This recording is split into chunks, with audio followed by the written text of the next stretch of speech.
Ever hit record and suddenly forget everything you wanted to say? Or worse, end up rambling for 10 minutes and scrapping the footage? A simple script outline can fix all of that. It keeps you organized, saves editing time, and makes your videos flow better. And no, you don't need a full word-for-word script, just a clear structure. I'll show you how to create one in under 5 minutes.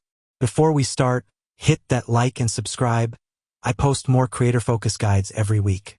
Here's a basic outline structure you can use for any video. Step 1. Hook.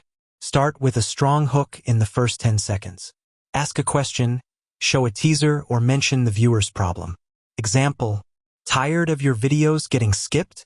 Here's how to make people watch until the end. Step 2.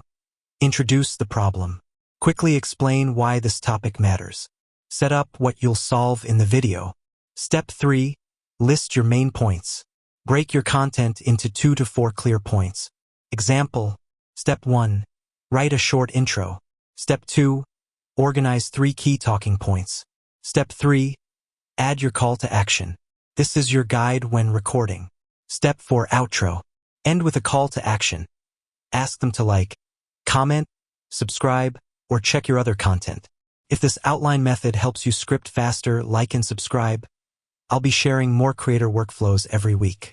If you found this video helpful, give it like and hit subscribe button and press bell icon for more tech videos like that. And if you faced any issue, you can comment down in comment section. I will help you. Thanks for watching and see you in the next one.